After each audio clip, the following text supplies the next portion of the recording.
digital creative economy is not only a rapidly growing sector, but one that is truly transformative in income generation and job creation. Digitization has been an absolute game changer, impacting every aspect of the creative value chain, changing the way we communicate, work, and create. Today, I'm joined by local and global creative leaders to really unpack how the creative and cultural industries can be used as powerful engines for employment, entrepreneurship, and economic development in Africa. As I introduce each of my guests, I ask that you please tell us a bit about yourself and the work that you do. My name is Vulani Tembu. I am an artist with a strong focus in more of interdisciplinary work in my practice, and which involves a lot of different. Well, currently I'm actually very much involved in AI, machine learning, that sort of stuff, and how that is affecting where we are as in the continent in terms of ethics around it, and also how that will translate to all our working lives and also creative lives across the board. So basically, yeah, it's a lot of projects all over the place. So that's me in a nutshell.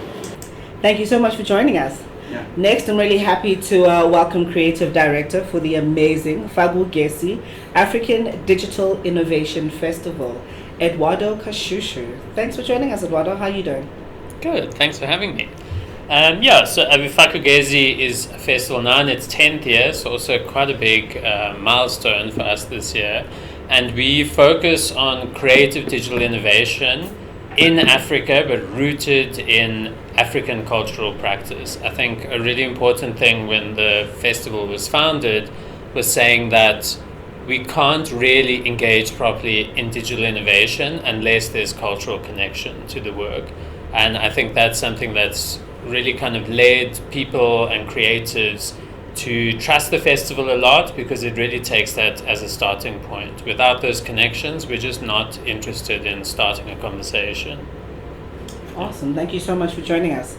Next, I welcome Mags Shibanda, who is the founder and MD of Digital Shiro Media Group, which is 100% Black woman-owned ad tech company. Come through. How are you doing, Max?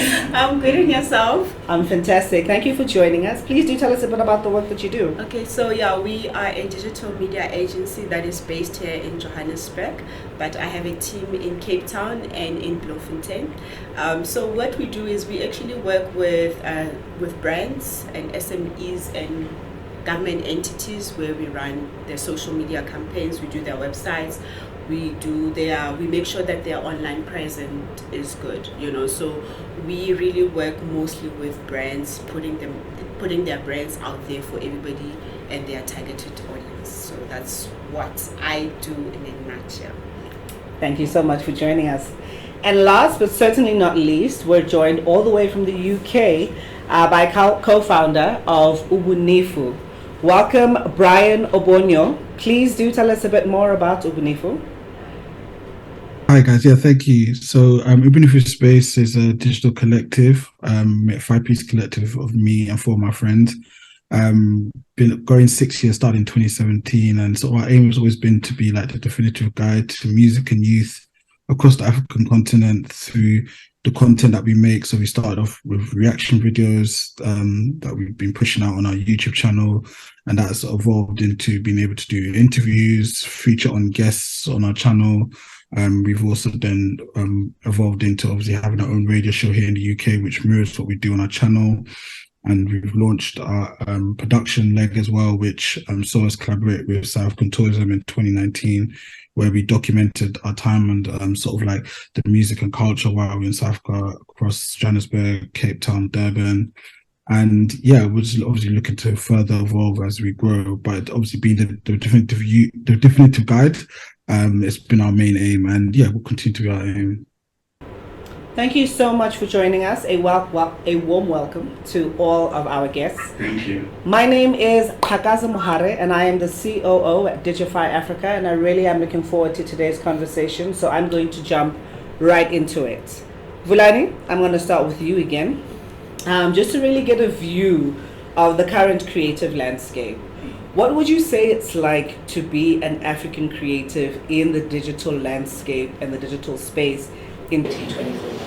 Yeah, thanks, Kaza. A very good, actually, question, and which I would have gotten a very bleak answer 5 years ago. But right now in 2023, it's a better time than ever, as we all know. South Africa is the largest growing sort of because it has the biggest population of young people as well. So it's the largest growing industry across the board. Whether it's you're talking music, you're talking digital arts, whether it's game development, all the sort of spheres. So, and it's even easier now than ever before because all eyeballs are in Africa to sort of enter whichever space that you want to focus on, if you want to be a creative in the digital space. And I think the barrier of entry has lowered a lot. But there are still challenges because most of the platforms that we are using to express ourselves are also still very much Western developed. I mean, TikTok is a Western, no, Eastern, sorry, Eastern, so it's global north and Western, like all the social platforms that we use as well to amplify voices. And I think it's a high time now that we sort of have start developing our own sort of methods of communication to amplify our voices in ways that we can control better. Yeah. But other than that, I mean, it's a great time. We'll just like how can maybe why I preempted that answer was with how it would have looked a few years ago, is because when we were starting out, remember we were one of the first. I was part of a band called BFG, and we had just recently finished working on an album by an artist called Munsha Saneli. So, and we didn't know how to, because we were doing it independently. We didn't know how we were gonna put it up and things like that. So we didn't have streaming platforms and all that. And even if you wanted to get to a streaming platform, which started around 2009, when we already had, that's how old I am, when we already had the album, you couldn't. You had to go through a label. Now that's the middleman's gone. So you just directly direct publishing, direct distribution of anything that you want to do. So things are much simpler to do. Yeah. So, and you can be much more creative and take more risks. Well, I'm really glad that the answer is not as bleak as it would have been 5 years ago. We'll definitely be speaking about new and emerging technologies and the impact that has had on the creative sector in this conversation. But Brian, I'm really interested to pull you in here. As a creator of a platform that celebrates and showcases African music and art, do you share that same sentiment? Do you believe that right now the time is ripe for creatives? Is the industry supportive of creatives, and are there enough opportunities to tell the African story?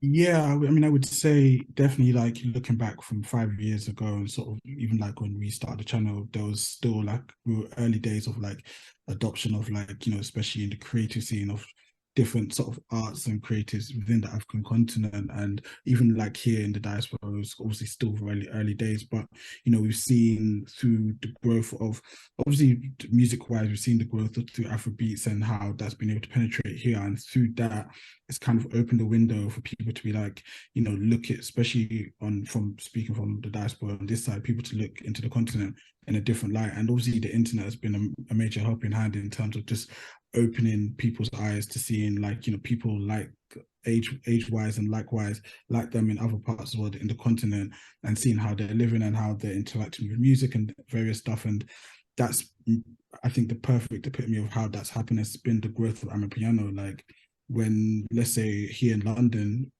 before lockdown, obviously it was slowly like very, very sort of like in minute sort of spaces you'd hear it. But after lockdown and sort of seeing the growth of like platforms like TikTok and how that's been able to morph the sound even further, in London now, at any event now, doesn't matter whether it's for people like Black people or even like just mainstream, Amapiano is now featured in every party, which is crazy to think of 5 years ago, in terms of especially as like a sound, like looking at how Afrobeats has been able to grow and develop into the space. Seeing that as what happened with Amapiano is amazing. And that's also morphed into like film and TV. Like, you got shows like how Netflix has heavily invested into shows like Blood and Water is a big thing over here as well. And recently we just saw The Gangs of Lagos on Amazon Prime, which has been launched here. So I do think there is definitely space, but I also know that especially maybe in the continent, there's still places like infrastructure, governmental sort of things that need to be put in place to help local based sort of, whether it's productions or even like local based media companies to grow themselves further and not necessarily rely heavily on the major brands coming in. But I think it's definitely, we're in a time now where, like, in the world anyway, the spotlight is on Africa. That is really encouraging to hear, and I think you can't talk about the creative cultural industry and digital and not talk about, the impact that lockdown and COVID-19 had. So definitely we'll be pulling you in on that question in a little bit. But I think still on this mission to try and understand the context within which today's conversation is happening, I want to pull you in, Mags. Really just to get from your perspective, do you think that the cultural and creative sector is one that's economically important on the continent?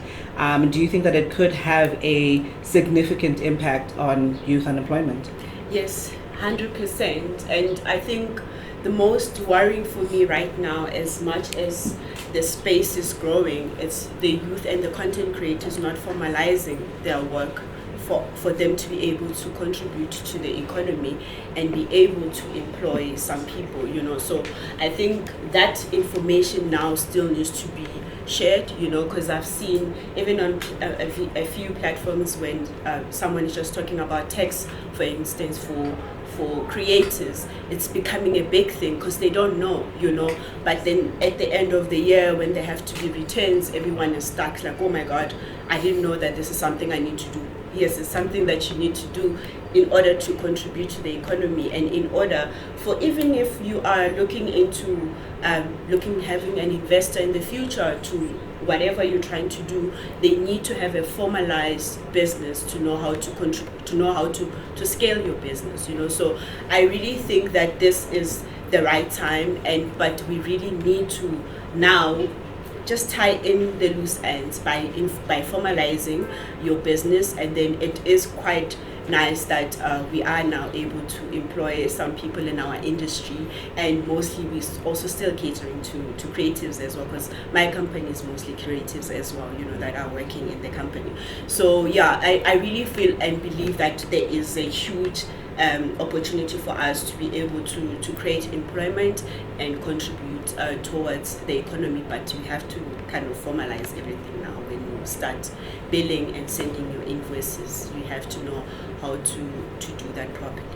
Yeah. And I think key to that formalizing, and I think something that you've also touched on is the evident like knowledge gap or skills gap, which brings me to something that excites me, because as Digify Africa, we're really all about upskilling young Africans, with very key digital skills to help them thrive within the digital economy.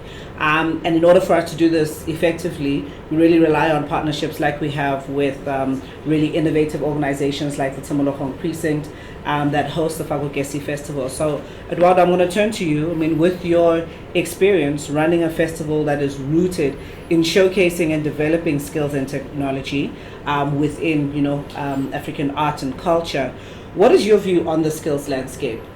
Do we have enough investment in upskilling young people? Does more need to be done? I think definitely there's space for more to be done. I think a good example is some of the current PESP funding.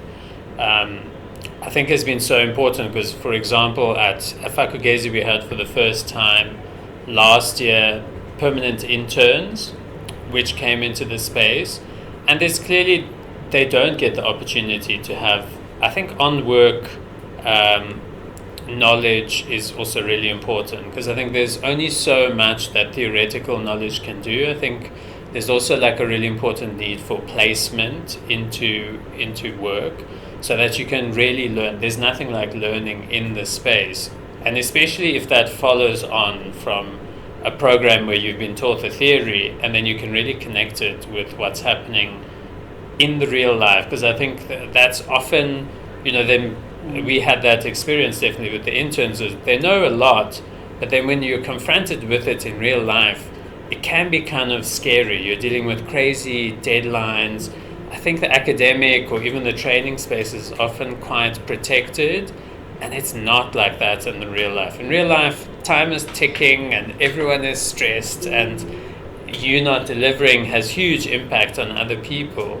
So I think there should also be more attention and investment. I think this comes on from all levels, government, from corporates, into also how do you create practical placement, because I think we've seen that in the festival also. We can put out roles and try and hire people. There are literally no people who can fill the requirements. And that's a big problem. And then especially like what you're talking about, employment. Yeah. How do you, especially if you're a company, you can't take a chance on someone that doesn't have provable experience in that space, because that might be the thing that bankrupts you. Can I say something? Yeah. You know, for me, what I've done with some of my employees when they approach me, I give them a task. You know, like there'll be a task that I know you need to use this and this and this tool in order, and I will, because I know most of them, they just straight from university or even high school, looking at our country's what's happening in our country. Not everybody has money to go to university, right? So even looking at someone who's just matriculated, I give them a basic task, and I will give them the resource to be like, hey, do this for me. This is where you find this, is where you find that. And I will know when they come back. Some don't even come back because then they get scared. But I don't get worried, because I'm like, but I gave them the resource, so maybe they will not fit into the company. But there will be some that will come and like, this is what I thought, this is what I'm doing. As much as, of course, it's not to the level of what we do for our clients and what we have to put out there, but you can see that this person literally is really dedicated. And these type of things, especially with our space and innovation of it, it's a skill. It can be learned, but you need someone who has that appetite, mostly more hunger to learn, you know, these type of things. So I really, to your point, what I found that works for me as an employer is that I just then give them a certain task to do, and then see if they can think, you know, they can do some. There's no mistake, but as long as you see that there's an effort that was put towards this. Because if I had to measure someone based on if they have a work experience or if they have gone to university, I wouldn't have the talent that I have in my company right now, you know. So those are the type of things that I would really I would like to encourage other employers to also maybe look at, because it's really hard for us to have just one blanket approach in order to actually be able to employ our youth, and which is something that we are struggling with as a continent, you know. So yeah, no, completely. I think nothing beats, you know, that real, like, practical, hands-on, like, learning experience. And we've got a program called Digify Pro, where it also ends in a placement, either sort of like in a entry-level position.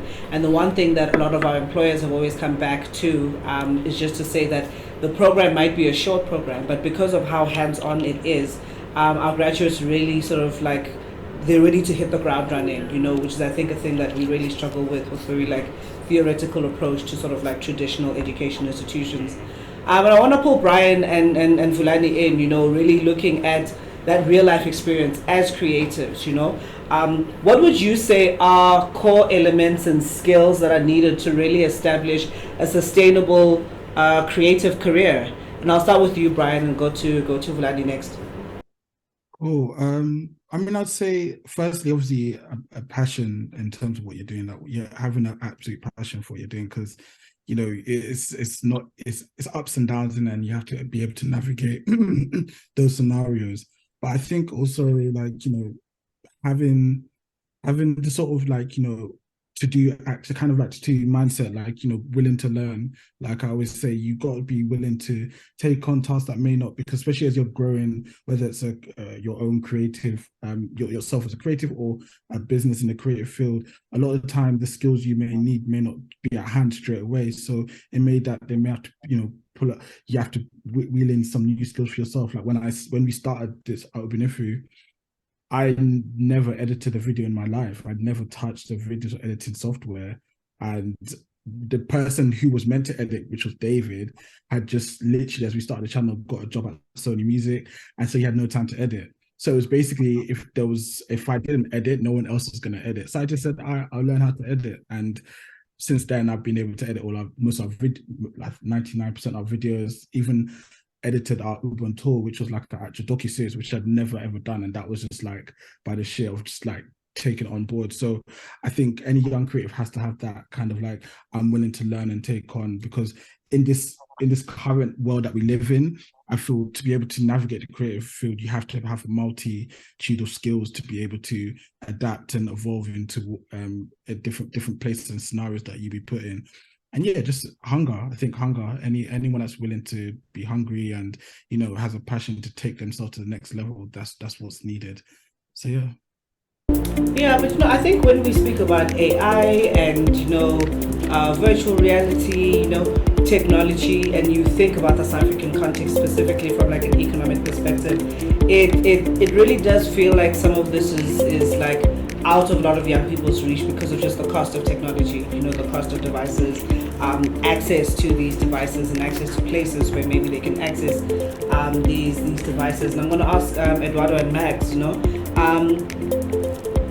where are the opportunities, for young people to get mentorship, to get some support, to get some of that, exposure that might put them, in the places that they need to be?